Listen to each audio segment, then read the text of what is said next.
Hey guys, how you doing tonight? This is KJ Osborne with a Z, and this is Catching Up with KJ, episode number 64, Saturday night, 7 p.m. Central Time.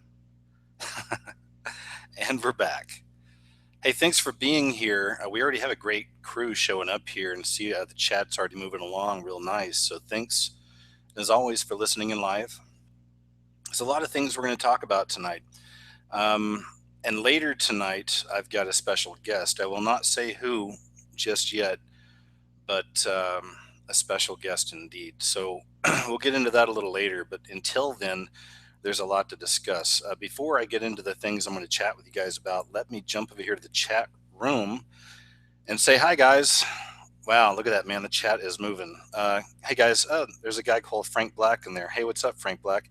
That's the Frank Black from Millennium, right?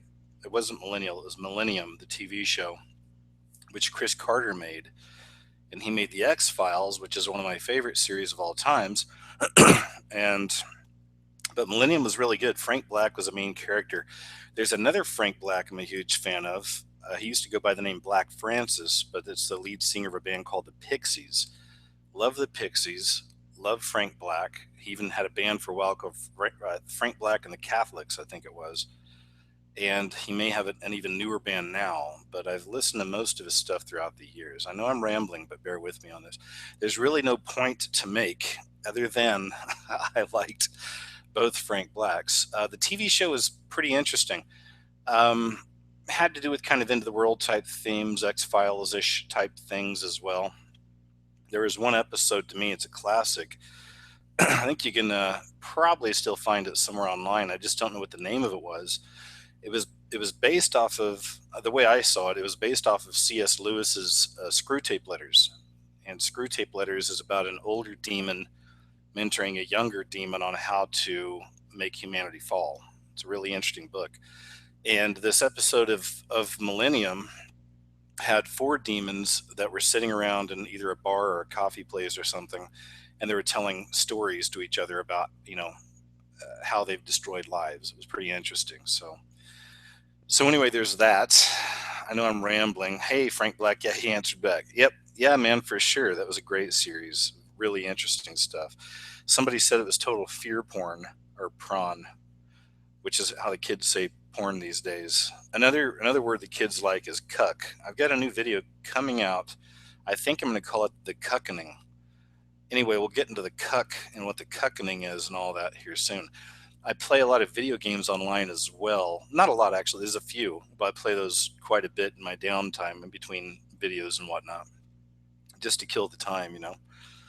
But, most of the kids who play, it's an interesting dynamic because it's like 50-50. You got people over 40 and 30 that are playing, and then you've got like kids playing. I know that may seem creepy, but it's interesting though when you're on the game. I rarely talk to anybody. I usually just say dumb stuff here and there, but you'll see how the kids are thinking, young people, the way they talk to each other and the terminology they use. And cuck keeps coming up time and time again. So I'll cover some more of that in the video. But they're cucking white men in commercials big time. It's happening all the time. I'm tired of seeing it. There's a lot of it. So that'll be what that video is about. They're cucking white men in commercials constantly. So let's jump over here. Hi, Sky. How you doing? Good to see you. Le Pup, Pootie Tang, Autumn Kite, Learn to Cern. The crew is here.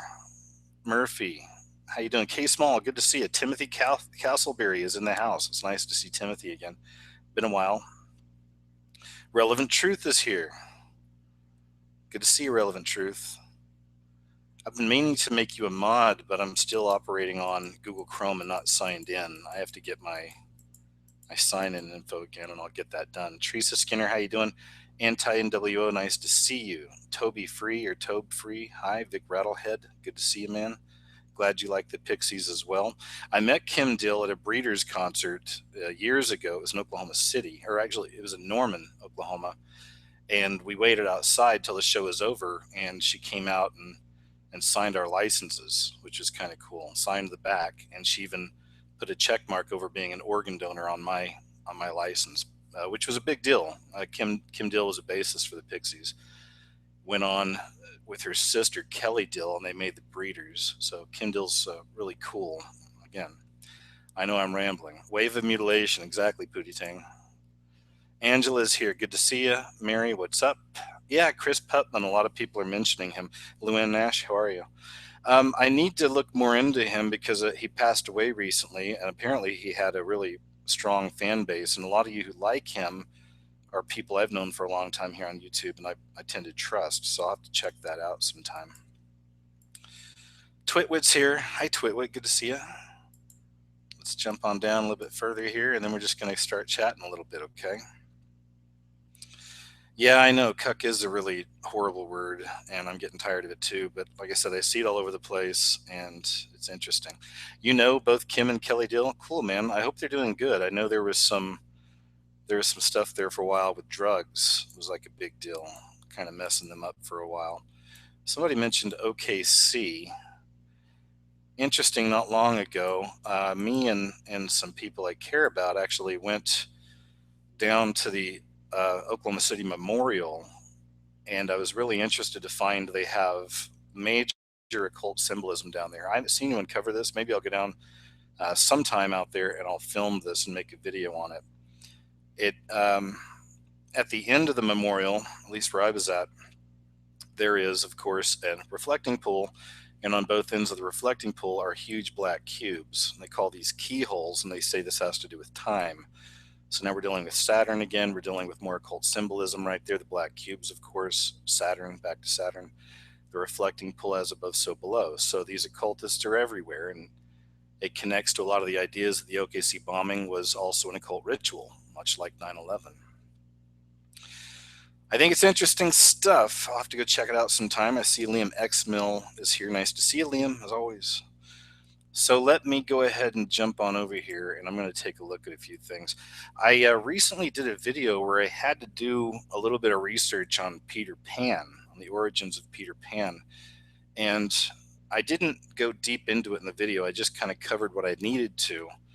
But the stuff I found here was so interesting to me, I thought I'd share it with you guys because it's just another example of the, as Alex Jones says, prison planet, or as I say, the beast system, where it's a good example of that fabricated reality that we're in. This goes back to children's literature. And most, even modern literature today, is based in some way or another off of a lot of the children's literature where it all started many, many years ago. And when you start looking into a lot of the children's literature, you find some really dark things, man. Really dark things. And it makes sense now why so many of these animations and these stories, they have really adult themes, and it's really dark stuff. And I certainly believe it's a way of programming or conditioning the children for these kinds of things. There's also some really creepy pedo type things happening with some of these writers. So speaking of all that, case in point, I'm going to read a really interesting article here. It's from a website many of you may not have heard of. I like it. It's called, and this is not, I don't get paid for this. I just like the site. But this is littlelightstudios.tv, smaller website. Most of you probably never heard of it. I don't know, but check it out sometime because they do a lot of really interesting stories here, and they cover a lot of heavier truths. It's interesting stuff, I think. So one of those random, so-called random websites I find and just hold on to for years. So here's an article they did, though. It's called Peter Pan's Dark Origins, a Place Your Child's Eyes Should Never Land. It's no shocker that the timeless tale of Peter Pan has questionable content that kids just shouldn't be exposed to. Moral messages such as never grow up, do whatever you want, and it's okay to kill, and also pedophilia. After all, Peter Pan was named after the Greek god of sexual deviance, rape, and torture. See, I thought of that as well. It's something I was looking at in the video. I'll just say this, and you find the direct connections there later. But I mean, again, it's like this was written a long time ago.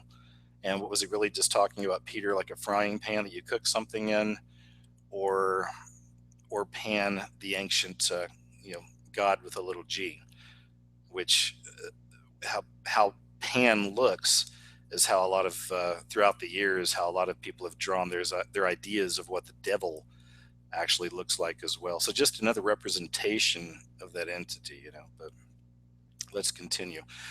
So we'll get to that in just a moment. What you might not be aware of, though, is just how dark the origin of the story truly is. You might want to rethink exposing any young, impressionable minds to this kind of influence. The story was originally written by James Matthew Barrie, who was born in 1860. He lost his 13-year-old brother in an ice skating accident. His mother never fully recovered mentally from the incident. She would even dress J.M. Barrie up as his brother to pretend that the boy still lived. Upon growing up, Barrie became a writer, and in 1891 he married actress Mary Ansell, a marriage that was, in the words of his colleagues, never consummated. Mary has an affair with another writer, and the marriage is shattered by divorce. Barrie, devastated by the ordeal, is walking his dog in a nearby park and meets the Davies family. The 1994 film titled Finding Neverland with Johnny Depp is based on J.M. Barrie's experience meeting the Davies. A glamorized Hollywood version, of course. Nevertheless, Barrie quickly takes to the boys, George, Jack, and baby Peter, and becomes a regular visitor at their household, earning him the title of, quote, Uncle Jim. Barrie uses the Davies family as subjects for his writings and is especially inspired by the young baby Peter, named the character Peter Pan after him, as we were told. Peter Pan made his first official appearance in the book titled The Little White Bird, Barrie's thinly veiled novel about George Llewellyn Davies that today, with our sensitivity to sexual predators, has a creepy tone. In the book, a boy named David is befriended by the narrator who pretends to have a son of his own that died. He uses this lie to create empathy with David's parents. The narrator is particularly excited that David's mother, Mary, has been duped, which allows him to take David utterly from her and make him mine. And that's a quote from the book, take David utterly from her and make him mine.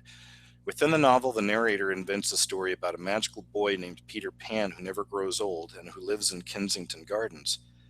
The character was then developed into its own book, where the story has Peter Pan killing anyone who chooses to grow up. Now, why J.M. Barrie created the character after the sexually twisted Greek god Pan is disturbing in and of itself. Even more ironic is that in Barrie's personal life, accusations of foul play began to surface. Claims that the relationship Barrie built with the Davies boys, especially Michael, was of an inappropriate manner. One such letter was written to Michael on his 8th birthday, and it reads, I wish I could be with you in your candles. You can look on me as one of your candles, the one that burns badly, the greasy one that is bent in the middle. But still, hooray, I am Michael's candle. I wish I could see you putting on the Redskins clothes for the first time. Dear Michael, I'm very fond of you, but don't tell anybody. In an autobiography by Piers Dudgeon, Neverland, J.M. Barrie, The Dumoirs, and the Dark Side of Peter Pan, Dudgeon unravels some pretty incriminating evidence that there is more to Barrie's attachment to the Davies children than simple protective friendship. For example, how Barrie became the boys' guardian after their father and mother died. Arthur Llewellyn Davies died from cancer of the jaw in 1907, and Sylvia died of lung cancer in 1910. Sylvia had left a handwritten document that said, What I would like would be if Jenny would come to Mary and that the two together would be looking after the boys in the house. Mary was the boys' nanny. Jenny was Mary's sister. Barrie transcribed the will himself and sent it to the boys' maternal grandmother, altering Jenny to Jimmy, so it appeared that Sylvia wished for him to become the boys' guardian. Intentional or just a really inconvenient accident, regardless, the children became his to care for. Barrie was also known to have had friendships with other children, both before he met the Davies boys and after they had grown up. There has since been accusations that Barrie was a pedophile.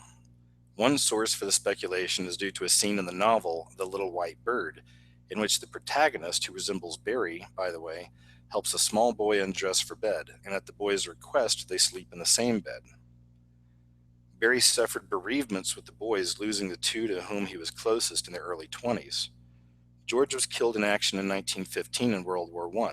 Michael, with whom Barrie corresponded daily while at boarding school and university, drowned in 1921 with his friend and possible lover, Rupert Buxton, at a known danger spot at Sandford Leak, near Oxford, 1 month short of his 21st birthday. Some years after Barrie's death, Peter compiled his morgue from family letters and papers, interpolated with his own informed comments on his family and their relationship with Barrie. Peter died by throwing himself in front of a train shortly after completing this work. A statue of Peter Pan was placed in Kensington Gardens, erected secretly overnight for May morning in 1912, and was supposed to be modeled upon old photographs of Michael dressed as the character. However, the sculptor, Sir George Frampton, used a different child as a model, leaving Barry disappointed with the result. He said, "It doesn't show the devil in Peter." Our modern idea of what the devil looks like comes from depictions of Pan with his horns and goat feet. According to the Greek myths, Pan is known for his sexual perversion. This is perhaps the reason modern depictions of him in cartoons and movies show him corrupting the female characters. Pan's appearances in films such as Chronicles of Narnia are simply eerie. When Mr. Tummus takes Lucy back to his place and serves her a hallucinogenic drink, he begins to play the panpipes and she passes out. When she wakes up, Mr. Tummus is crying. Why did he do something shameful of that? Or I'm sorry, this is a question. Why? Did he do something shameful that made him afterwards cry? Pan's appearance in the overtly satanic film Pan's Labyrinth once again show Pan preying upon an innocent little girl. And Disney's whitewashed version of the character has toned down the sexual perversion, but it still remains the, quote, devil-like attributes, enticing the little girl to leave her parents' authority and go to a place with no rules. There is only one thing you have to do: leave home behind, and you can never come back. It's the same lie Lucifer told the angels in heaven. Don't you want to go to a place where we don't ever have to follow the rules? All you have to do is leave home behind, and you can never come back. Pan's friends, not accidentally called, quote, the Lost Boys, inhabit an island called Neverland, where selfishness and do what thou wilt is the rule of the day. And it kind of sounds similar to another story where a bunch of pirates or lost angels inhabit an island in space called Planet Earth. Michael Jackson was so obsessed with the story of Peter Pan that he ended up building his own private theme park in his backyard called Neverland. Like Barry, Jackson seems to have an infatuation with the sexual deviant god Pan, as depicted in the artwork hanging in his studio. The painting has Jackson surrounded with naked little boys and girls while holding the panpipes. His ranch is full of sculptures of little boys and girls. The very flag and logo for the Neverland Ranch is of a little boy. Coincidence? You be the judge. Needless to say, Disney is simply repackaging this dark tale. In fact, many of the Disney classics are based off of extremely dark books. Entertainment Tonight wrote an entire article outlining the origins of some of these beloved stories. So don't get lured into the darkness of Pan. Don't expose yourself to that rebellious spirit. Instead, open your Bible and behold the greatest story ever told, one of salvation from selfishness and eternal destruction, a story that has the happiest ending of all, returning home to the gift of eternal life. Now that is something worth believing in. And that concludes that article from Little Light Studios, Peter Pan's Dark Origins. Interesting stuff, right? I even did a video, maybe a year ago about the dark origins of children's stories too. So I think I just briefly covered this one in that video, but I think it's interesting stuff. So let's jump back over here for a second and see what's going on in chat. Everyone's still here, still doing okay, it looks like. And I'm going to see if there's any questions or any subjects anyone's bringing up. And let's see here. What's up, 72nd? Good to see you. Ice Mendez, what's up? Tai Jin, hi Tai. Enlightened is here. All right, cool. Good to see everybody. I want to take a short break there and just say hi. Somebody said Pan is a jerk. Agreed. Hi, Mindy. Good to see you. Good to see you. All right, I'm going to jump back over here. Something else I wanted to share. Let me see if I can pull this up here. Give me a sec. And hopefully that's it. Scary Bedtime Stories. Scary Bedtime Stories, what it was called. I noticed something earlier this week, and I just wanted to share it with you guys. So I just brought this page up. Let me see if I can find it. A couple folders here. So what I do is I go all the time. I'm looking up news and all kinds of stuff, different sites, stories, whatever. And I just start connecting things. It's just what I've always done. And I was looking through a folder this week. I did a video on this, but I made it a while back. It was a few months back. And it was the first video I had made right around the time YouTube recently changed their algorithm, and it started affecting my numbers big time. I was like, what's going on with this? I mean, I could just tell there was a difference in the numbers on that video. So I changed the title like several times because I thought maybe it was the title, or maybe it was a word I used, or I didn't know what it was. I tried everything. Some of you've probably done that too in the past, trying to figure out what it is. Now we find out that it's this massive, they say it's an algorithm. I still feel it's a cover story sometimes because they attack so many different channels in so many different ways. It's really weird. But anyway, it slowed down, it changed things. But this video was about all the people who've been just, and this is over like the last year, and these instances happened, I mean, days apart, weeks apart, and at the most just a few months apart. I mean, a lot of this news was coming out. I kept noticing the same word and the same kind of idea, and it's people were getting naked. They were getting naked, someone just doing crazy stuff naked. And then in mainstream media, there was a lot of talk of naked this and naked that. So as I was looking at it, I thought it was interesting. I'm just going to read some of the headlines here because a lot of you may have missed that video. I don't know.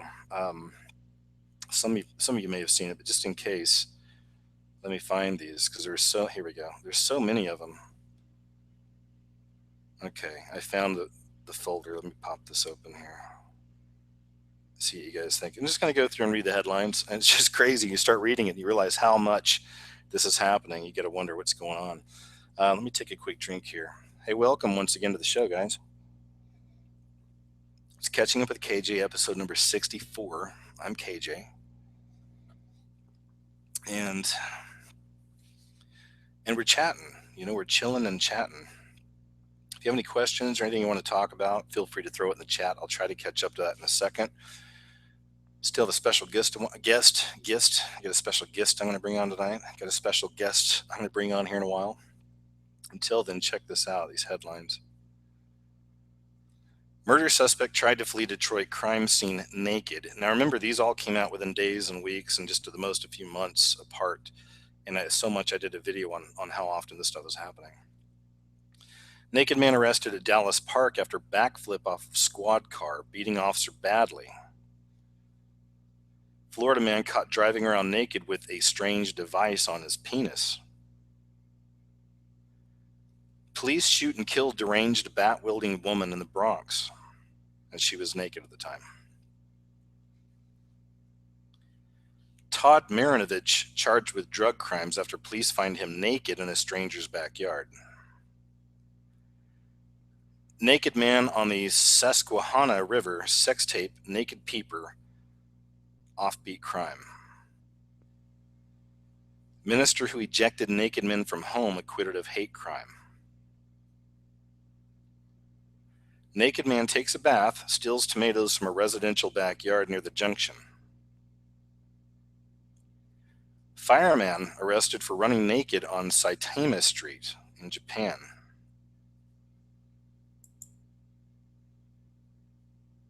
I just lost it. There it is. Teen in double murder found nude in, quote, sexually explicit pose by the killer. Naked man causes chaos in Pretoria court. Police arrest suspected drunk naked woman, Dayton, Ohio. Nude man breaks into Wasilla home, exposes himself to mother and children. That was in Alaska. Naked Knox man arrested again. Naked Rambler faces life in prison. Not me. Suspect in fatal hit and run found naked in City Park Lake. Overland Park police investigating naked man approaching women in parking lots in Kansas City. Naked man attacks Savannah Chatham police, homeowner in apparent drug rage. Naked woman arrested after chasing boyfriend with knife. Superintendent says Cato football players forced younger students to run naked in Syracuse. Naked woman kicks out police car window in Palmetto. Naked pedestrian struck on I-465. Man charged with attempted murder over alleged attack on naked woman and 2 kids. That was in London.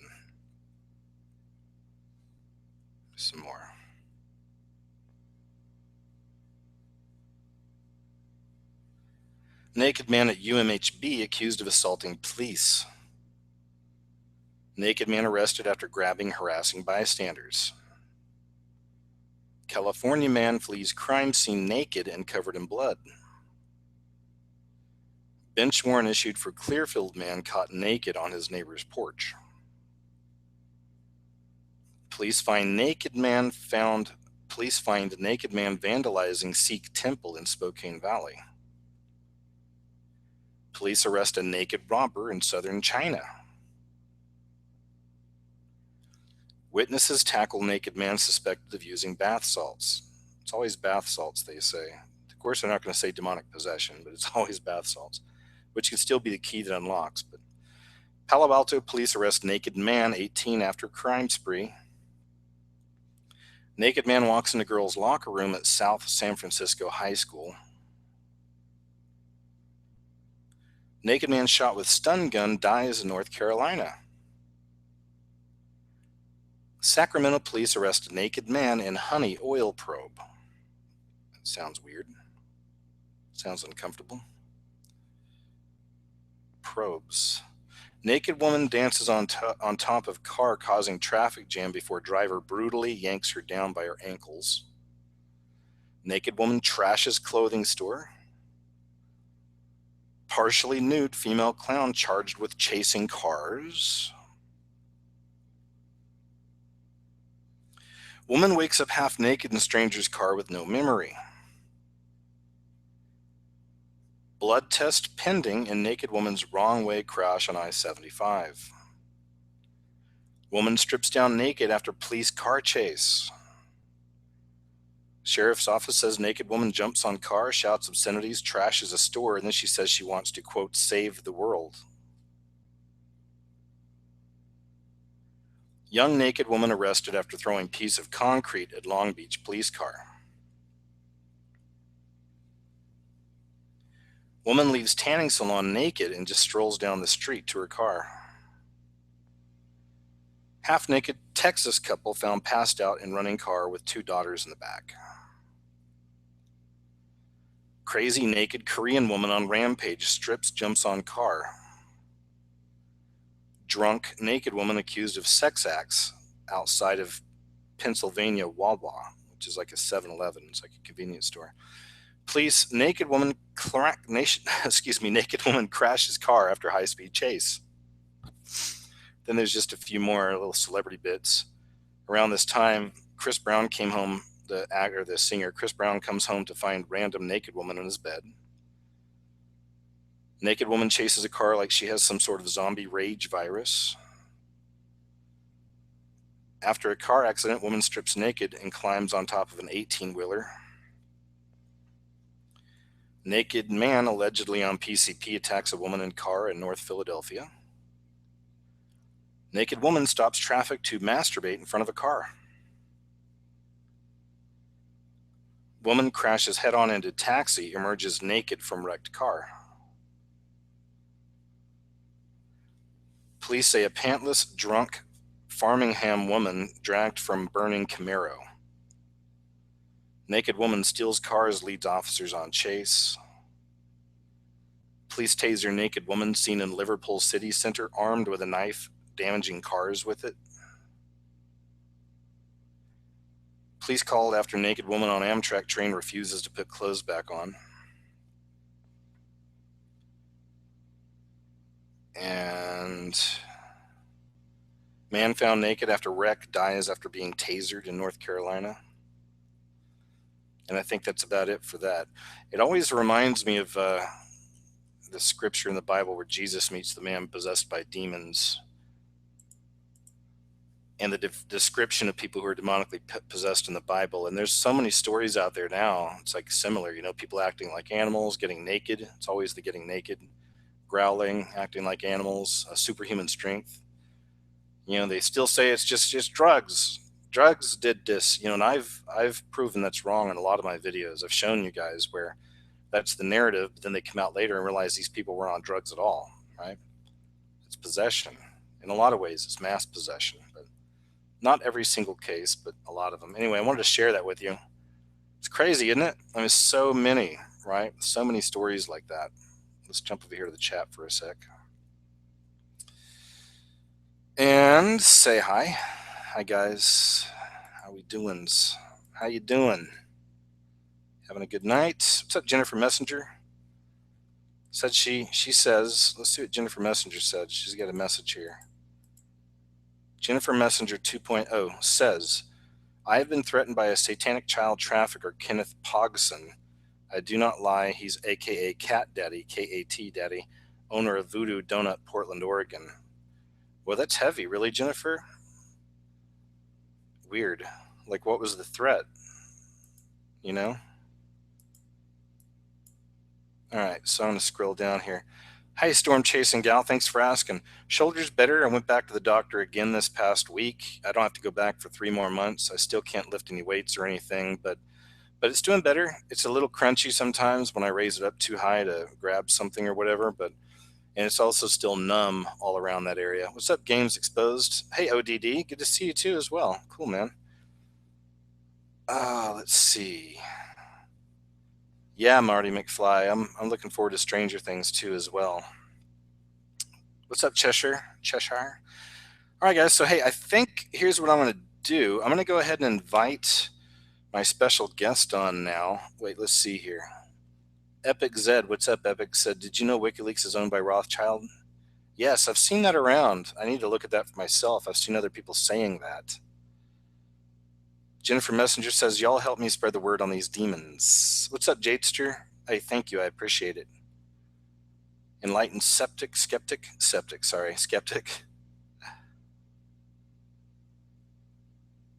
All right, cool. All right, here's what I'm going to do. So, hey, man, if you're out there, if you're listening, I did. Denise7079, she said, did you hear about the girl promoting sex with a dog on YouTube? I did. I heard it through the strangest place. It was Leafy.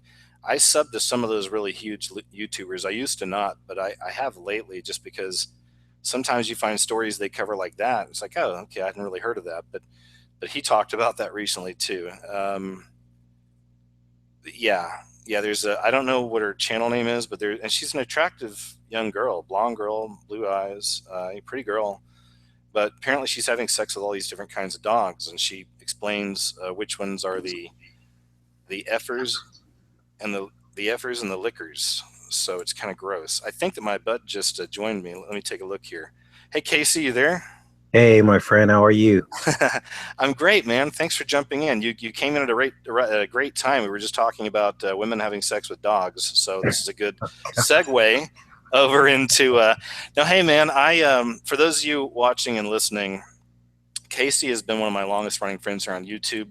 It's been a long time since we could really chat and talk, so I wanted to bring him on because he's been still knocking it out of the park, doing his work.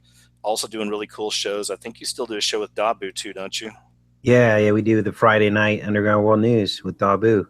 Cool, man. So now, and we just, you and I can just riff. First off, it's great to have you here, and we'll Skype some time off because I'd love to chat with you more, just, on a personal level. And speaking of that, before we get into things, I don't want to put you on the spot, but I thought it might be a subject if you're interested. But did you want to talk about any of the personal things happening or any lessons learned or any kind of crazy things going on? Or did you want to kind of not cover that right now?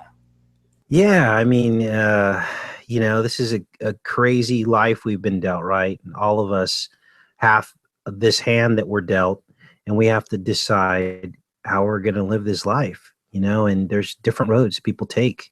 People like you and I, we take the hard road.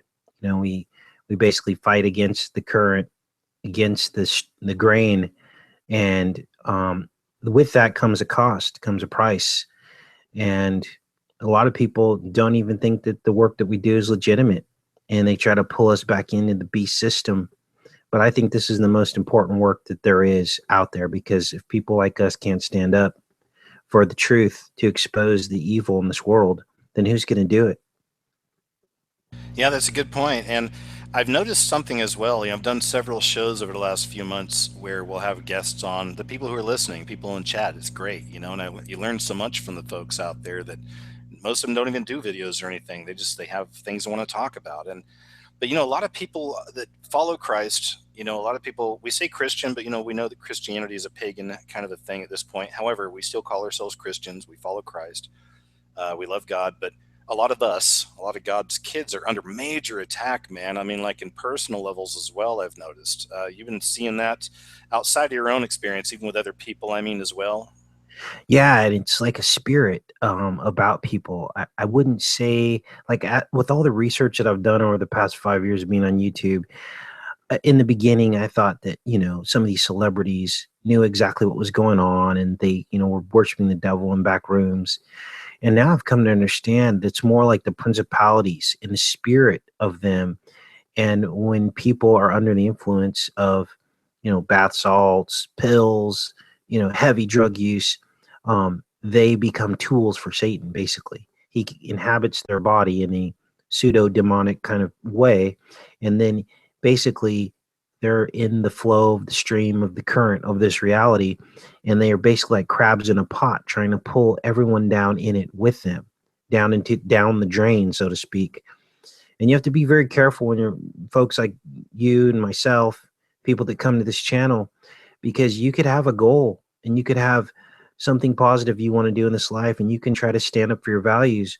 But the people that you surround yourself with are the ones that are going to pull you back down into the pot and basically immerse you into the matrix.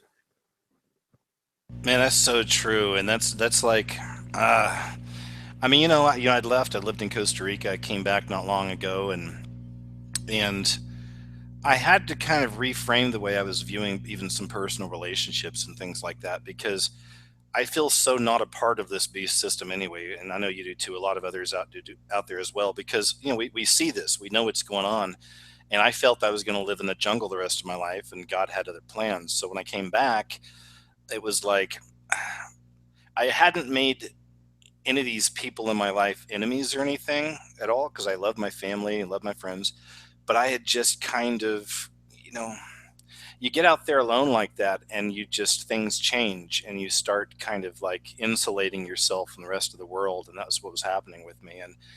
And you get to the point where you're just like, oh, no one else can really understand me. Only the people on the show, only the people on the videos and the YouTube. Seriously, I started kind of feeling that way.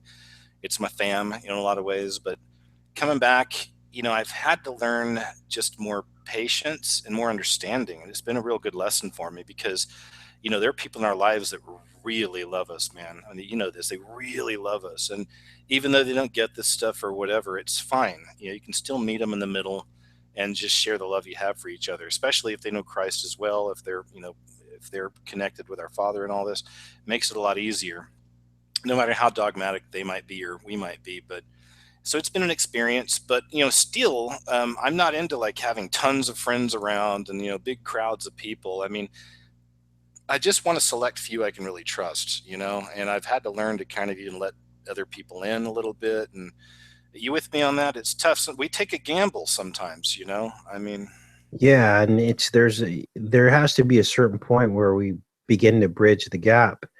And like you said, it's easy to escape, and I did the same thing, man. And then it's funny because we kind of both left at the same time, and our lives kind of have paralleled each other's since we've known each other, I feel like, and in different ways. But what happens is you get to the point where you do realize that you have to bridge the gap between the people that are still in the matrix and ourselves who are getting out of the matrix. And I guess we're no good if we can't extend a hand and help other people to cross the bridge. yeah, that's totally true. I have, and it's also interesting, man. I have to remember this, that just because somebody's maybe not so called awake, to the things, to the realities that we see and all of us understand now, um, if they have Christ, I have to remember they still have Christ. You know what I mean? Like, we're still Right. brothers and sisters in Christ. And you know what I mean? Maybe I can't talk about this stuff with them, and that's fine, but they truly love God. I've got a lot of people in my life who are like that. They really love God, really love Jesus, but, they're not down with any of the heavier truths, the mysteries.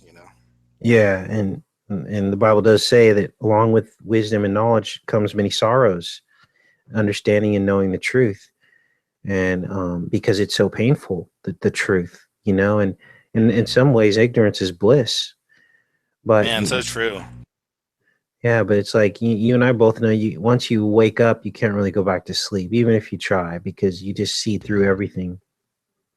Yes, and it's really important to remember and not to be paranoid about, but I mean, the enemy, again, dealing with principalities and spirits and whatnot, this really is spiritual warfare. Some people seem to be waiting on it, folks. It's already here. Like we're in it. It's thick right now, but we got to Yeah. remember that the enemy will use people that love you, man. He'll use people closest to you in your life.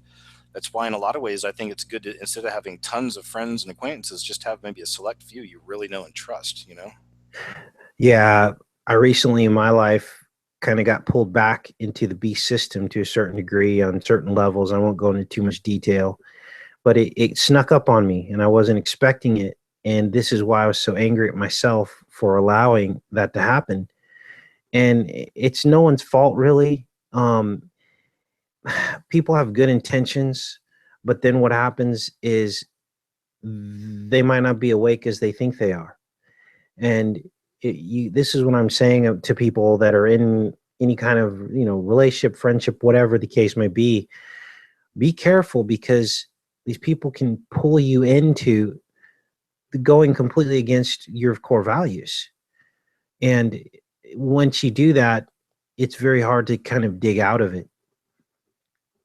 Man, that is so true. And I also want to throw this out for the folks listening, if people are listening, and if some may not be seeing the chat and maybe they're not familiar with it. This is Casey from Enter the Stars. It's ENTERTH45Z, I believe. 5T4RZ. Yeah. And enter Sorry. the Okay. Yeah. Now I need to change Sorry, my man. name. It's confusing.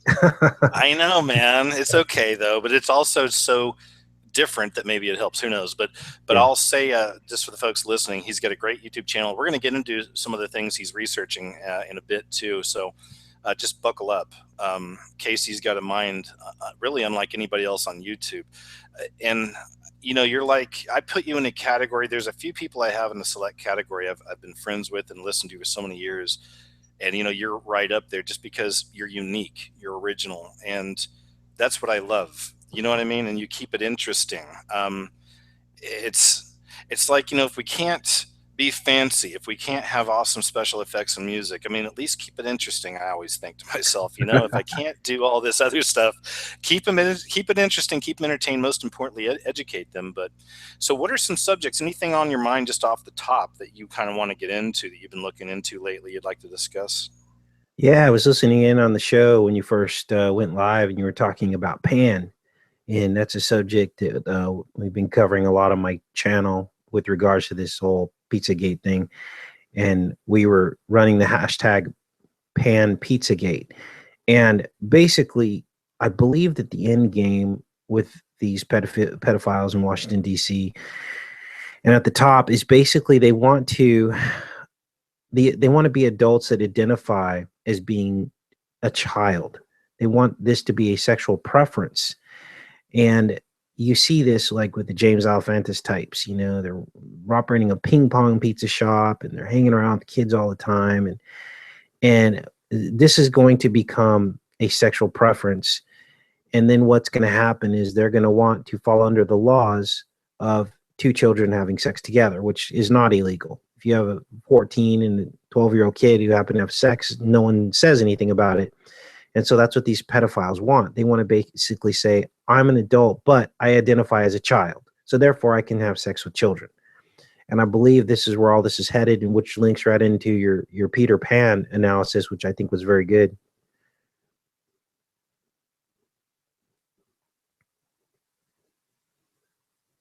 You still there, KJ? Yeah, we're still here. You went quiet just for a second, so go ahead. Yeah, so I was just talking about Peter Pan and your analysis on it and how that all fits in to the lifestyle that these people want. They basically want to be an adult in a child's or a child in an adult's body. And you already see this. You see these. You saw this phenomenon. I think you actually did a video on it where you saw these adult people dressing up as babies. Do you Oh remember my that? gosh, yeah, that was living in the age of anything goes, dude. That is just some. That whole video was one of the roughest ones I made because I was going into the really dark stuff. But go ahead.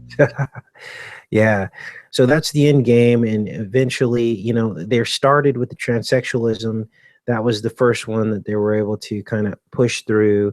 And then pretty much they're going to allow people to identify with whatever gender that they want, whatever classification and specification.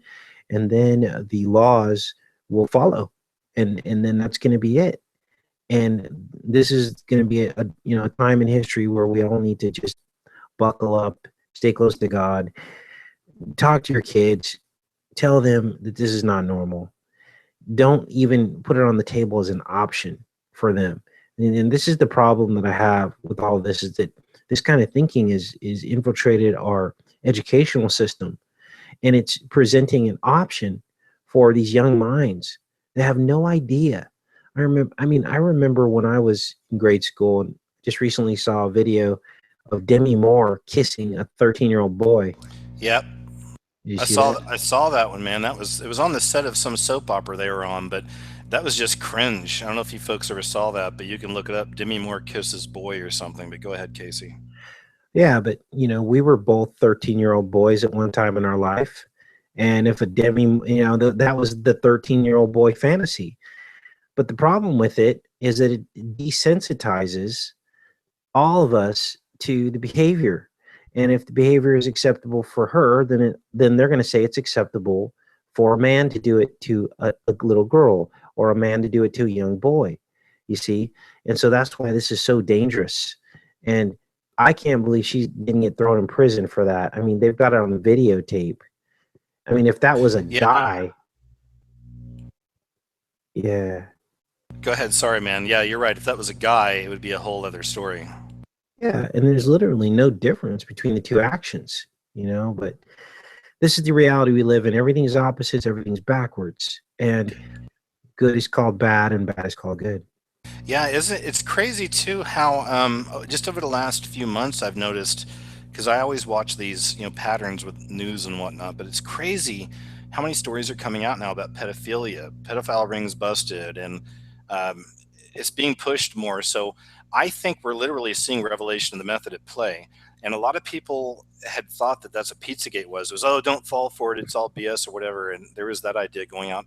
Some people legitimately felt that, and they're people I respect. And some people were, I think, just, I don't know, maybe being a psyop, because it is real. Whether they planned it to come out at this time or not, I don't know. But either way, to me, it's obvious that they're at least piggybacking off of this and trying to more normalize the idea of it. I'm seeing it in a lot of movies. I watch a lot just because I'm trying to usually make videos. But I watched something recently, a movie called Fist Fight. And in Fist Fight, it's so much pedophilia in there, it's not even funny. It's like there's this one teacher in there, this blonde girl. She's on the TV show Workaholics. But the whole thing is, at one point, she even says, I really want to F these kids. It's just straight up, no kidding around about it, just right in your face pedophilia. So it's just more and more they're normalizing it. Yeah, yeah. And then there's the 1960s movie Lolita, opens with a grown man painting nail polish on a little girl's foot, and the whole film is about two men who fight over this little girl. And in the opening scenes of this film, they're playing ping pong on a ping pong table. Are you serious? Well, I think I know who the director was. Was it Kubrick? Yes, it was. It was Stanley Kubrick, and Hi, guys. Yeah, that's fascinating right there. Go ahead. in Kubrick's own words, he said that he would have went even more sexual with the film, but because of all the laws at the time for censorship, I think they actually rated the film X at that time. You're a movie buff, so you're going to really enjoy this. And basically, Kubrick, the book actually was a lot more descriptive, let's say, and Kubrick wanted to make it like the book. But we saw Lolita repeated in Eyes Wide Shut. Of course, we saw the girl in the Molech oven. You saw the rainbow oven in the costume shop. The little girl was being molested by the two Japanese men. You remember that? Well, Oh, yeah. she was a Lolita in that film. She was only 14 years old in that scene. And on the coffee table, when she jumped behind the couch, was pizza and Chinese food. Get out, man. Nice work. I didn't even know that. Interesting. Yeah, yeah. And so this Well, stuff, it's Yeah, even in Eyes, sorry to cut you off, man. There's a short delay, but I'll just say quickly. Even in Eyes Wide Shut, Kubrick went back to the same subject because Leili Sobolewski, the actress, she was playing like basically a little girl that was part of the sex trade with the Illuminati and led them in under the rainbow into the truth and all that.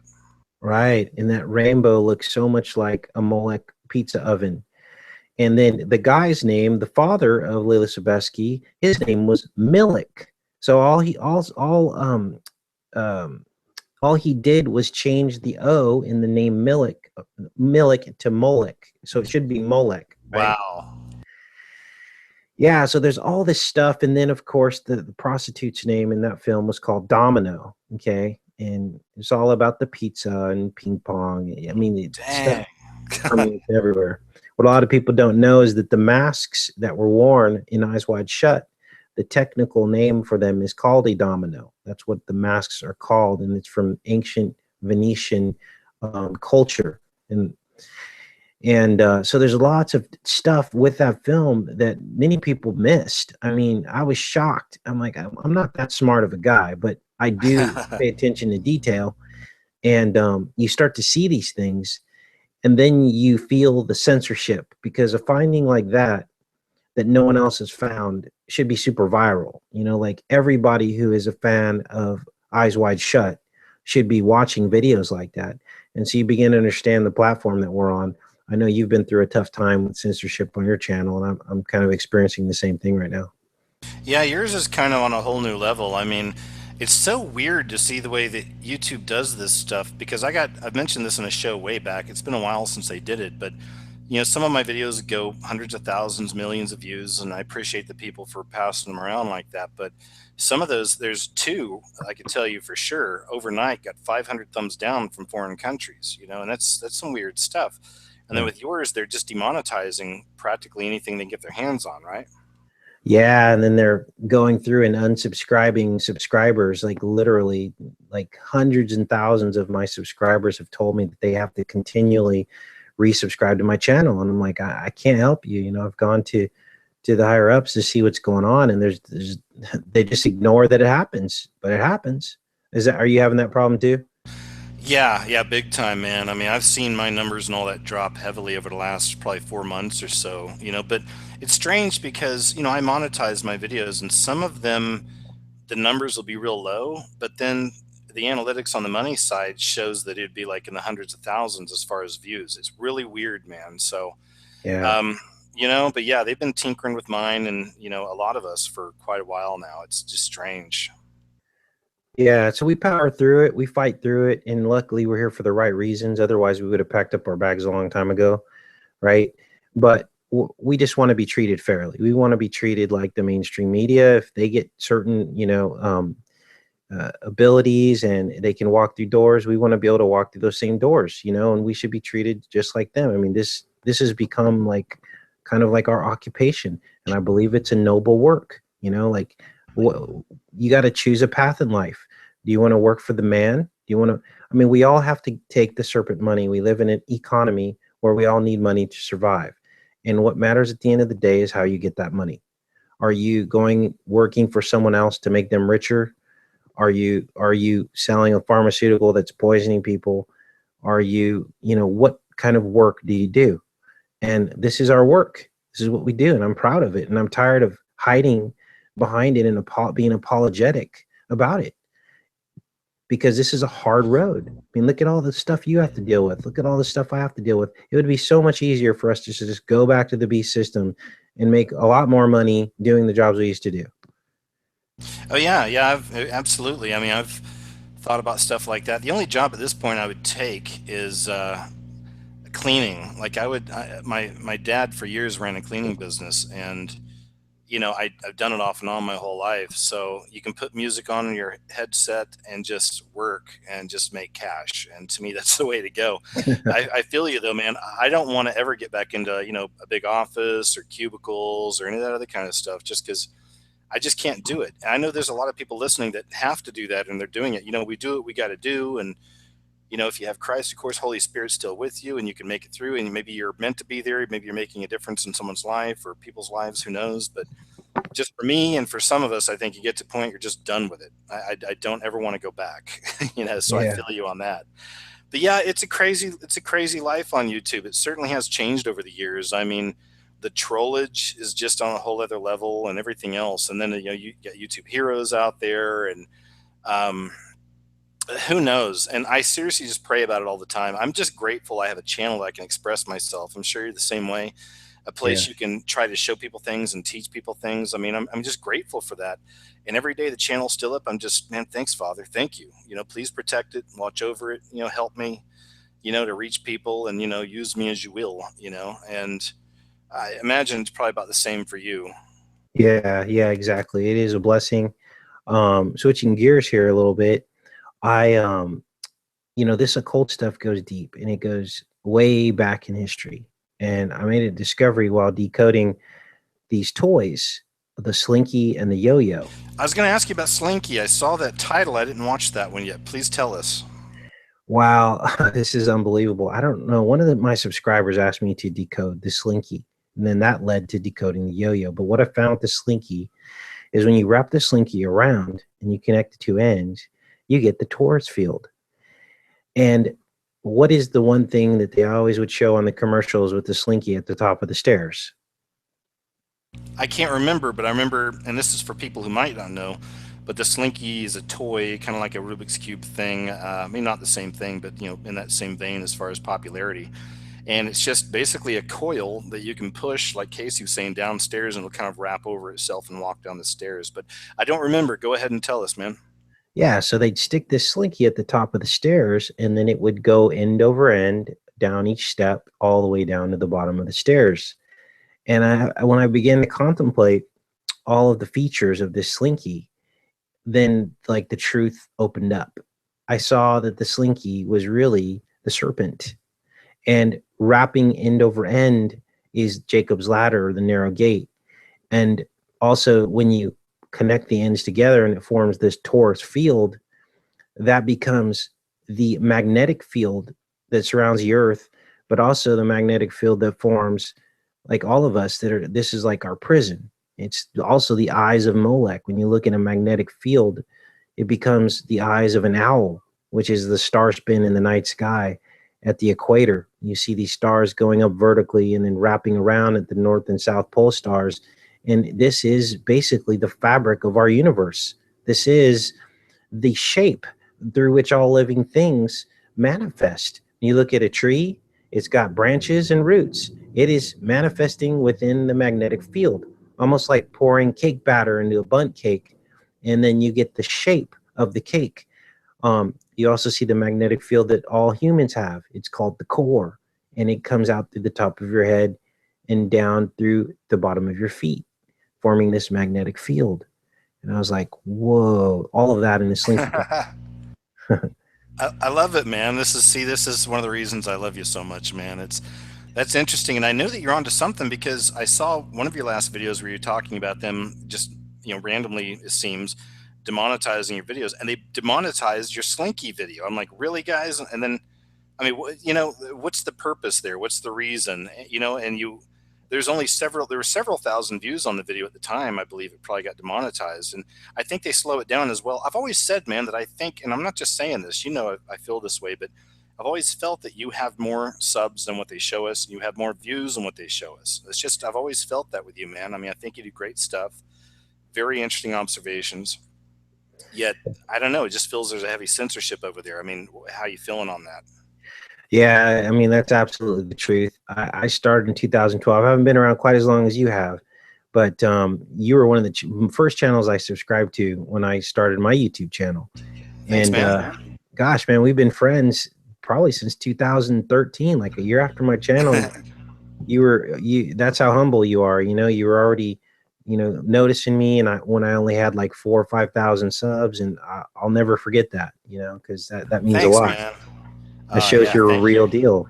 Well, thank you, man. Yeah, and I couldn't help myself. Like, I know a unique when I see them, and I love them. You, Nicholson, Black Child, Jonathan Kleck, Groxt. I mean, again, some people may disagree with some of these, but It's just, you know, this off the top of my head. I know you've probably got your picks as well. ODD, he's in the house. Another one, you know. See, and I hate when I start going on these rants or, you know, just rambling, because then it's like, oh crap, I better name everybody. And I know I can't, but Zendrius is another one. I'll stop there. But anyway, thank you very much, man. And I agree. I'm glad we've become friends too over the years as well, man. So please continue. I didn't mean to stop you. Go ahead if you Oh, no still problem. wanted to continue. Yeah, so then after I uploaded the Slinky video, then one of my subs was like, hey, you should check out the yo-yo. So I pull up the yo-yo and I start looking at this thing, and the first thing they show in the Wikipedia article is an ancient picture of a boy playing with a yo-yo from 500 BC. And then I go, you know what? The festival of Saturnalia, the salutation that they sing out is yo-yo Saturnalia, exclamation point. And that can be also spelled IO. And I've done a couple of videos showing how the IO is the on and off switch on your computer. Okay. All of this occult is actually permeating all areas of our current society. This stuff goes back to ancient Rome and ancient Egypt. So then I began to remember videos that I did of Saturn in Saturn's outermost ring. And according to NASA, now, of course, it's NASA, so take it with a grain of salt. Yeah. But the outermost ring of Saturn is not a ring at all. It's actually a spiral. And then so when you take the yo-yo Saturnalia, you take the spiral that surrounds Saturn, and imagine you grab the end of that spiral, and now all of a sudden Saturn becomes a giant yo-yo. And I was just like blown away. I'm like, this is unbelievable. And okay, so then this is where it gets really crazy, because they invented this yo-yo in 500 BC. How did they know that Saturn had a spiral around its outermost ring in 500 BC? And then it all hit me. I was like, because I believe, this is my personal belief, that the planets are actually fallen stars, and they are suspended in the firmament, just floating up there. And basically, all stars are representations of the faithful and the angels, according to the book of Enoch. And so some that fall, where do they go? And I believe they're the planets. Dang, that's heavy, man. I love that. That's great. Yeah, it's pretty crazy, huh? That really is, man. That is. And that's also an interesting thing I've seen with you over the years as well, especially considering firmament and the whole flat earth idea, is you have your own kind of take on all that. So I like how you found that, because I feel that's what it is. I feel like most things are in the gray, right? It's not always black and white as it's presented. Oftentimes the truth is somewhere in the middle. But yeah, man, thanks for sharing that. That's some good stuff. So please continue. I don't mean to jump in. Go ahead. I know, yeah. So it goes deep, and you know, a lot of what we cover, you know, channels like ours. I like how we do the work that we do, because we don't say this is the facts. We present our opinions, we research, we put out what we think it is, and then we kind of let everyone else decide what they think it is. Well, what would you? I'm sorry. Go ahead. Yeah, that's all. That's all. That's all I was gonna say. Sorry. Well, that's no, you're good. What would you say to somebody if they asked you? They said, Casey, the people at the top of the pyramid, the real, you know, Illuminati, the real secret controllers, and all this, people at the top, are they Saturnalia cults or are they Luciferian? What would you say to something like that? I think they're probably one and the same, and I'll tell you why. Saturnalia in Saturn, I believe, is sending out some kind of a signal that is manifesting the very prison bars of our reality. And I'll explain a little bit about what I mean about that. But basically, we all know that there is a hexagon structure or storm at the North Pole of Saturn. This is what we've been told. They've showed us pictures or whatever from the Voyager, if you want to believe that they actually made it out there. But whether or not it's real or not is irregardless. The fact is this is how they represent Saturn to us, and with this hexagonal shape at the North Pole. So I began to think about this, and if you look at the Saturn Awards, you're a movie buff, so you'll know exactly what I'm talking about. The award, the actual award, shows Saturn at an angle, and the rings are made up of the film that comes out of a camera, right? Wow, yeah, you're right. I never even thought of it. Go ahead. So that is what is the film? The film is the veil. I know you like to talk about the veil a lot.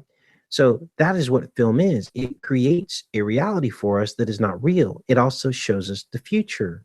And we access the future through science fiction through our crystal balls, which is all of our electronic devices, which are crystal balls because they have phosphorus in their screens. Phosphorus is Lucifer, the light bearer. That is what phosphorus is called in Wikipedia. That is the technical name given to the element phosphorus. Lucifer, the light bearer, and it glows green when electricity is added to it. So this stuff goes deep. And when you look at that award, the Saturn Award, it shows this stream of, I don't know what you want to call it, but it's basically the framework that holds up the Saturn planet, okay, above a convex lens Earth. It is a Wow. mound. So, what is the mound? The mound is the hump. The mound is also the beast. It's the sine wave. It's the bell curve. And if you look at the suffix, word suffix UMP, it always describes something raised, like a raised surface, right? Like a bump or to dump, like a garbage dump is a mound of garbage, and the list goes on and on. So this is the framework of our reality, and the hexagon is being projected onto this reality, and basically we're stuck in this world, and you see the hexagon manifested. You see it in honeycombs. You see it in as the base structure for all snowflakes. All snowflakes are have a base structure of a hexagon. Wow. And if you look at pictures of microscopic pictures of snowflakes, you will be literally blown away. They look like machines, some of them. Oh, wow, man. Wow. Nice subject for a video. But that's really cool stuff, man. Go ahead. Yeah, so I began to notice and research the eye because I felt like if the devil was going to use a symbol and like basically hold it up high and claim it, what would that one symbol be? And everybody would agree that it would be the eye, right? At the top of the Illuminati pyramid. So I thought to myself, why did he choose that symbol? Because he knew that nobody was going to look inside of the eye to find the answers because that's like the devil's symbol, right? And because he that's a perfect reverse psychology mechanism by which he can hide the truth, right? Take one of God's most amazing creations, claim it as a symbol so that Christians would never ever look inside of the eye to find the answers. Well, I looked inside of the eye, and you won't believe what I found. I found the hexagon matrix inside of the inner eye in three different places.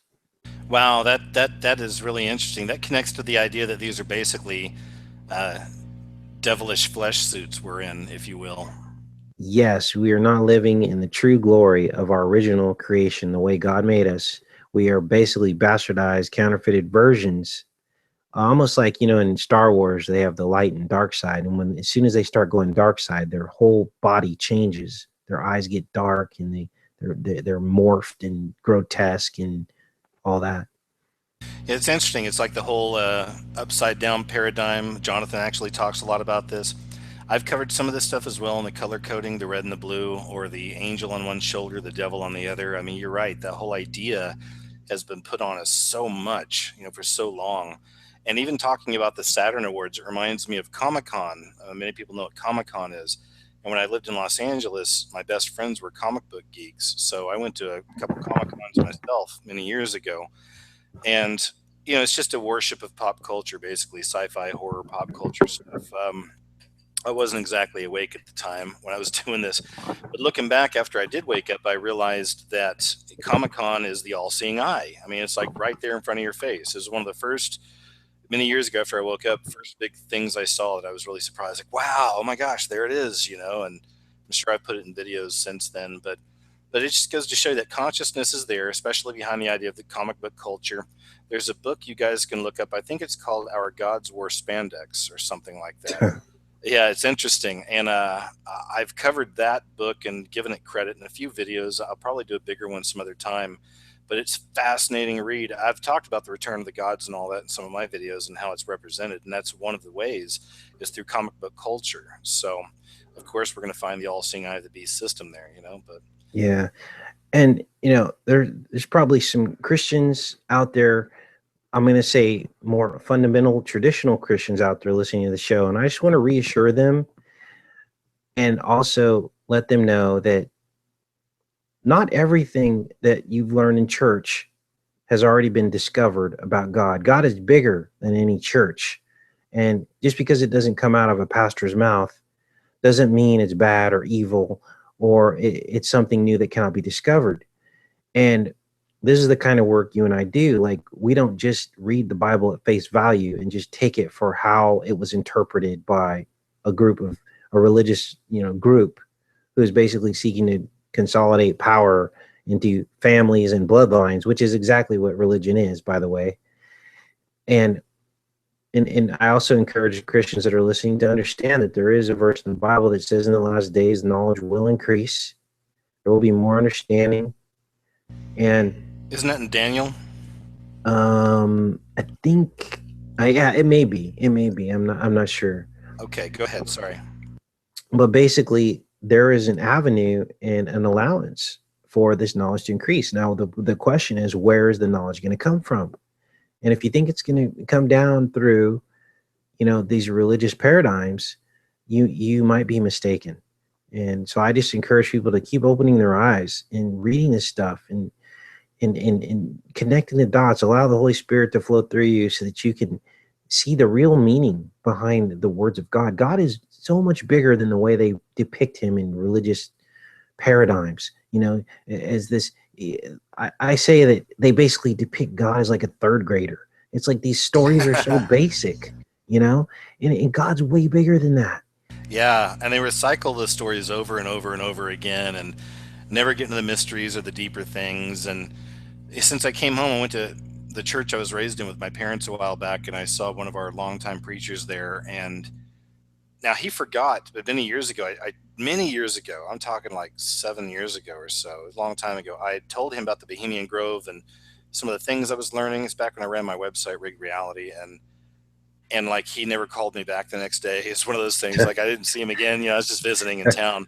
So he must have forgot, because then he was all interested this time I saw him, and he was like, well, maybe there's something you could tell the church about sometime. And then my parents were just freaking afterwards. I went to lunch after. They're like, please, whatever you do, do not. I was like, don't worry, I'm not going to, but it's funny that he asked. And I told him, I said, Mom, Dad, that church is not ready for this stuff, man. I mean, they would hate me, and I just can't, and I don't think he understands the grasp of it either. So I think the large part of that is due to them not wanting to release power. Okay, because the stuff that we find and see will basically expose them for what they've really done, and it also shines a light on them that why didn't this information come through them, yes.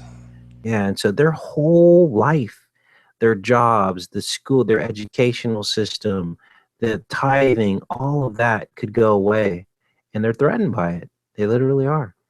Man, I love it. That's so true, because I mean, I've seen the message so many different times, my personal messages and emails, people saying that they found out about Christ and the importance of the relationship, and also believing and following Christ, right? Like actually repenting and trying to apply these things. Faith without works is dead. I still believe we're saved by grace, but we've got to, I feel like we've got to really try to follow his ways too, so. Yeah. I finally got it. I woke up when I grew up as a Jehovah's Witness, and a lot of people know that. I'm actually, when I became an adult, I became a Seventh-day Adventist. And so I had a really good feel for how a church service was conducted. And when I saw how similar the church services were, opening with the business portion of the sermon, Then they would skip to first they would open with a song, then they would go to the business portion, and then they would go to another song, and then the sermon would start, and then it was the same exact format. And in the pew was a Bible and a songbook, and I was like, there's little or no difference between these two completely different denominations. And so that tells me that this like branding, it's actually branding God into different brands. And then I like woke up to it and I'm like, so now the Baptists fight against Jehovah's Witnesses fight against the Seventh day Adventists. And what is all that? It's all division based on a minor doctrinal difference. And what would Christ be saying right now if he saw this? Yeah, I agree, man. I mean, even like you, I was always a seeker. And even when I was in the military, I'd go to different churches, usually by myself, and just check out the denomination. I've seen them all. And yeah, I lived in Maui for a couple of years and went to a few churches there by myself and just seeking. I wound up falling into a cult. I've told that story here on the show a few times, but they didn't brainwash me, but they tried to. And the guy literally, when I left the so-called cult, because it really was, they were basically recruiting people from AA. So they were recruiting really, um, individuals that were just not in the best state, and Yeah. they used that to their advantage. And I had bumped into one of their people. He was a surfer, and I surfed out there too. So it's a long story, but anyway, so the guy invited me over to the Bible study. I told him I was a Christian too, and it turned pretty crazy because I saw real spiritual stuff happening through these people. But at the same time, I could tell this guy, the leader, was just a little bit, power hungry there for a while. He told me that God had told him that I needed to leave the military when I was in Maui and come live with him and his wife, Cindy. What? Yeah, right. That was what, and that's when I knew there was trouble. And then after that, I just left, like I didn't ever go back. And this is back before cell phones. This is years ago, or back before I had a cell phone. We had a house phone in Maui, and I lived with two other of the guys that I worked with there in the Coast Guard. And this dude called for like a week, like every day, all the time. We were all getting sick of it. But every time I'd answer the phone, he'd say, "The devil has you now, Kyle or KJ. You need to come back, and you need to, whatever." So I just said Kyle, didn't I? Uh-oh. I threw my name out there. I think it's already out there anyway, but that's by some means or another. Let's Yeah. just say it's one of my many names, people. Okay, it's one of my many names. But anyway, but he harassed me, man, for a really long time, and I finally got out of it. But the point of the matter is that just like you, man, I kept seeking and seeking, and I remember having the Book of Mormon. I had the English version of the Quran at one point. I mean, anything I can get my hands on. And as time went on, it all brought me back to my original faith, although it's in a different level now. I mean, I came back to really believing in Jesus and following Jesus, and I took my detour. Well, and I look at the work, and they always talk about that in the Bible, that it's what your fruit is, right? Which, by the way, a fruit is like a magnetic field, right? And so, what kind of magnetic field are you putting out? And I can tell you that just by you standing up for the Messiah with 286,000 subscribers, there have been probably hundreds or even thousands of people that have come to Christ just by watching your show, which outperforms any church that I know. Okay. And so that's where the rubber hits the road. That's the fruit of it all.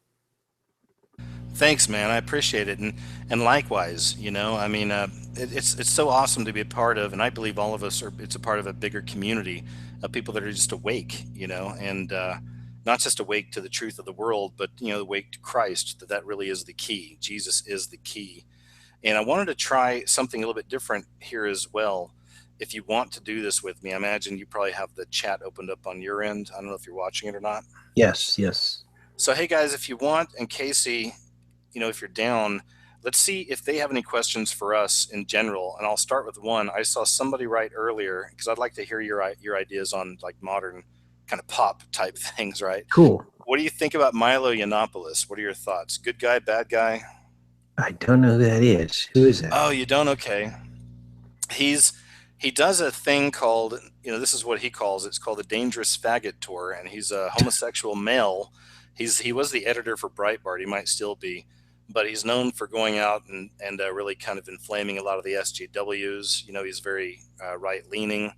Mm. Uh, the media has dubbed him kind of like an alt-right leader and all this. So I don't know sometimes myself how much of a psyop it is or how real it is, because you should look him up. Milo. It starts with it's a Yannopoulos maybe, but Yiannopoulos. Was that the guy that they like raided in Berkeley and there was Yes. okay, okay, it's coming back to me. Well, here's the thing, and I'm going to actually be doing a live show, I think Sunday or Monday, about Not of This World, which is a Christian clothing brand. And the reason why I bring this up is because they like to put forward these characters and imposters that you might think are on your side or think represent your belief system, but all they are is the other side of the paradigm. They're like the white side of the dark side, right? But it's still not the truth, and it can mislead you. Um, Prime example. I don't really want to get into politics on this show, and probably I should just leave that alone. But basically, the thing with Not of This World is they claim to be this Christian clothing brand, but when I broke down the actual logo, you're not going to believe what I found, and I'll save that for my live show. Okay. But this guy Milo, you know, I mean, when you think about what he represents, he's a hodgepodge of different belief systems, and they love to do this. They love to Confusion. Yeah, it's Babylon. They like to swirl it up. There's a movie that came out called Captain Fantastic. I don't know if you've seen it, but I've heard of it. Yeah, it's got Viggo Mortensen in it, and he plays this guy who's a dad of like 5 or 6 kids, and his wife, and they decide to go off grid. So they got this bus and they build a teepee and they're on the national forest. Well, his wife comes down with an illness. She gets mental illness, and she's Buddhist, and she ends up committing suicide. And the whole rest of the film is him and his kids surviving and standing up for their quote unquote belief system. But what they do with this guy is they swirl him. They mix and match all of his belief systems. So he teaches his kids how to steal, which of course would be completely against what a Buddhist would represent, or a person who's living off grid who's a minimalist. That's against your values if you're that kind of person. But yet they go in a grocery store and steal a bunch of food. And then he sends his daughter up onto this roof to go re-kidnap their son back, who the grandfather kidnapped, and she falls off the roof and breaks her neck. And so he's putting his kids in danger on top of it. So they're swirling his character around, and I believe that this Milo character is the same kind of thing, where they're like mashing all together all these values so that we're all confused. Man, that's a really good way to look at it. Yeah, I can see that as well. Because, again, we judge everything or people by their fruits. And I see his fruits. And even though I know a lot of it's orchestrated, the riots and stuff like that, when you look at the live feeds of these things and see what they were doing, I mean, these are really, a lot of them are just kids that are completely brainwashed, children of the New World Order, if you will, and they just hate anything that's not what they believe. And it gets crazy. But regardless, I mean, fires, violence, all kinds of stuff. So, that's not those aren't good fruits. I mean, those Yeah. just aren't good fruits. So yeah, it is probably a part of the chaos campaign, that we're under right now, I think. Yeah. Someone was mentioning the presidency. Look, I'm not going to, it's just a hot topic. I don't want to go into detail, but as all of you know, all these presidents are related. John of Gaunt is the cousin of Hillary Clinton and Donald Trump, 14th cousins, and all of these presidents are related. Sometimes we get into they accomplished their mission, let's say, with the Trump presidency because it's divided the country in the red and the blue paradigm. And anytime you start talking or bashing either side, you're falling into that paradigm. That's my opinion. Yeah, I think that's definitely a good way to look at it as well. And I'm going to jump over here and see. Anybody else have any other questions or topics? I'm with you on the politics, man. I don't cover it much. I did a video a while back where I mentioned the whole thing about Trump and Clinton being related or blood relatives right down the line. And then I think it was a channel called On Point Preparedness did a video where they showed that Trump couldn't admit that he's ever asked for forgiveness of his sins. And it was like a live thing, like an interview or something he was doing. And Yeah. also that his favorite preacher is a Freemason. So And I know that may upset people. These are just the things that we tend to look at, specifically me and Casey. I know a lot of you listening are, we want to see more. We want to go deeper, right? So sometimes when you do, you don't like what you find. He signed something into legislation a while back in front of a pentagram. I remember seeing that on TV. And I mean, I don't know, guys. It's the beast system. We can't look for heroes. Yes, he could be a wicked man that God uses for great things. I don't know. That's the part I don't know. But as I Yeah, always say, we'll watch. exactly. I agree, 100%. So I don't like to get, I've done a lot of Trump videos. I've done a lot of Obama videos. I've done a lot of Hillary Clinton videos. To me, they're all the same. I don't care how many executive orders you pass. All I know is 2 months before his presidency, my channel was defunded, and ICANN still controls the internet. And surveillance state is increasing and growing. And they have algorithms that can actually do voice recognition on our videos. And if people are okay with that, and they're okay with Trump not signing executive orders to maintain your freedom of speech, and channels like mine and yours are being treated differently than the mainstream media, and it's not an even playing board, something needs to be done about that. Do you have a website? Yes, it's enter the stars.com. And I don't like to ask for money, but if you go on the website and click around, that helps support their website. Don't buy anything, but if you just click around, that will help support the website. Cool, So man. Yeah. Yeah. We're at that time where, I've said it in the past, we have to kind of support each other. There's channels I give to every month right now. It's just automatically. So, it's a good time to kind of do that and create that real community, I think, just in case, because there's a lot of crazy things happening. Facebook's just on mainstream news about their censorship. So is Twitter. So, I mean, it is what it is. A lot of people were hoping that was going to change once Trump took over, and we'll see. Nothing's changed yet, but yeah. uh, you know, And I do want to say this. Okay, now this is very important. There are two types of people in this world.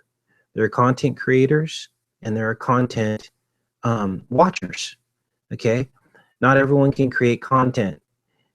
What they're seeking to do by defunding these channels is to force people like you and I to go back to the 9 to 5, which would then basically not leave any time to create content. Okay, and they know this, and they know that it's a sensitive topic, and that's why they're doing it. That's why they're being so bold about it. Okay, they're trying to force people that create content who are free thinkers back into the B system, so they have no time to basically call them on their BS. And if they're successful at this, then the truth movement is over. This isn't about greed. I mean, how many super channels do you know out there compared to what else there is on YouTube and other genres? I mean, we're talking kids driving Maseratis on YouTube, and I can't think of what one or two truthers that has over 1 million subscribers that's making a bunch of money. Okay, yeah, yeah, that's true. So, we got to do what we got to do, I guess, on some level. And we'll see how I hate to say it's all going to be bad and we have to do this right now. That's just me because I'm careful what I speak. But I'm watching day by day. Obviously, the censorship is all over the place. So, it's up to you guys out there, individuals. Just, support the people you love, on YouTube. Watch their videos, like them, share them, the whole thing, and right. I mean, I think that's a good yep, thing, right? yep, that's Um, all we can do. I looked over here and I was taking a look and I saw a few things. Let me jump back here a little bit. A couple of these questions. Let's see here. Oh, here's one. I don't know if this is a real question or not, but I had to ask it from a channel called CF, capital C, capital F. He's asking about this over and over. KJ, what are your thoughts on the Joey's World Tour channel? Is it free Masonic programming designed to make children diabetic? So that could be a really interesting question that could lead to some truth, or that could be a total troll comment that's potentially hilarious. I don't know. I Not have no idea what they're talking about. I don't either. Yeah, sorry, man. Maybe he can fill in the blanks and kind of tell us something down below. So I'm going to keep scrolling down here a bit. Let me ask you this one, man. Have you seen the news on them finding the Ramses II giant cone head in Egypt? No. Yeah, so they found, and I'll be putting this in the video, I'm connecting it to some other things, but they literally found it in a pit, which is interesting as well. And it's like this giant Ramses 2, giant. I mean, I think it's like, I don't know, folks, tell me, maybe 12 to 20 feet tall with a cone head. And they found like the top portion buried. And this is authentic. They're not trying to bury it as some kind of a hoax, right? I believe it's authentic. Let me see what the folks are saying, guys. And have you guys heard anything about this? And what do you know about it? I mean, so far it's looking like it's legit. And if so, like I said, I'll be using it for some other videos because I don't even want to spoil it now. But there's some other things they found, ancient pictures, ancient statues in similar kind of situations. It's interesting. Go ahead. Well, there's some of the truth that was buried through the religious paradigms was the fact that there were, in fact, giants after the flood. And I have a detailed video looking at giant spearheads that are mentioned in the Bible that are 3 times the size of a normal spearhead. And also a king named Og of Bashan, whose bed was 15 feet long. And there's also men mentioned in the Bible with 6 fingers and 6 toes. And the stories go on and on and on after the flood. So we know these bloodlines, these Nephilim bloodlines existed. We know that they survived. We also see in the hieroglyphs in ancient Egypt, the Egyptians depicted, the Egyptian gods depicted 2 and 3 times the size of the slaves in the hieroglyphs. You know, it's interesting too because this connects back to even the pedophilia subject we're talking about. I've noticed a lot of movies coming out lately about giants hanging out with children, like BFG, A Monster Calls, Pete's Dragon. You know, a lot of these kinds of things, that same theme playing out over and over, these huge giant monsters loving children. Yes, yes. Monsters loving children, E.T., extraterrestrial, monsters loving children. In the scene just before Elliot walks into the shed to see E.T. for the first time, he's holding a pizza in front of a ping pong table. Wow, really? See? Yep. Wow. And we saw George Takai from Star Trek playing ping pong and eating pizza at the Super Bowl commercial. Well, I had mentioned seeing some occult symbolism at the OKC bombing memorial, and near that area, there's also some more symbolism. It was kind of interesting. It was three giants, 3 giant figures around each other, and they were holding different weird emblems. I can't even remember. One of them was a pyramid, which was interesting, and the other ones were just strange looking symbols. But it's just all around, I guess is my point. Yeah, it's everywhere. And therefore, some people like ourselves, we see something, we say something. We see symbolism, we're going to call it out. A lot of people walk through their life figuring that there's nothing they can do about it, and they don't want to be labeled as crazy for seeing what they're seeing, and they just kind of go to sleep and ignore the symbols that are all around them. But we call them out because that's what we were called to do. Well, I'm not seeing anybody ask any other questions right now. Is there any subject you wanted to cover just off the top of your head? Anything you feel kind of led to talk about?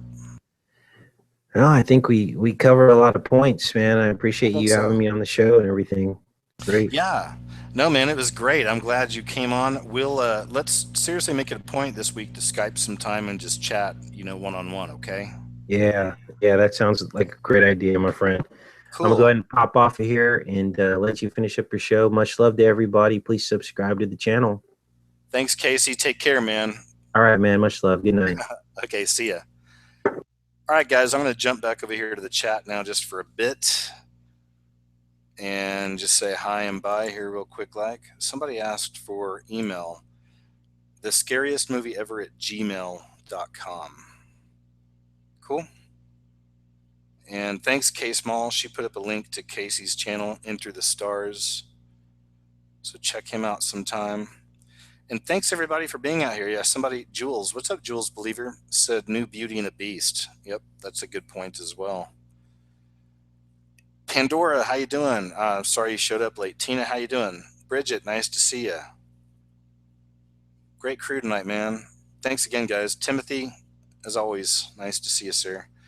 Guys, thank you all for being here. I guess I'm going to go ahead and shut her down. We did a good hour and a half. That's good. I'll be back next week. I always love doing these with you guys. And I never know exactly what we're going to get into, sometimes till the day of, or sometimes till after after we start. But either way, man, I appreciate you guys taking the time. I've been putting up a lot more videos, at least for me. I've been putting up more here recently. I've got more to come. So please keep checking out the videos of the Scariest Movie Ever channel on YouTube. God bless you guys, man. I hope you enjoyed the chat. I hope you enjoyed everything. I hope you enjoyed Casey. How could you not? And, not to toot my own horn, but beep, beep. Just kidding. I'm being a dork. All right. I'll go ahead and say goodnight, man. But I love you guys. Thanks for being here and have a nice week. I'll talk to you next weekend.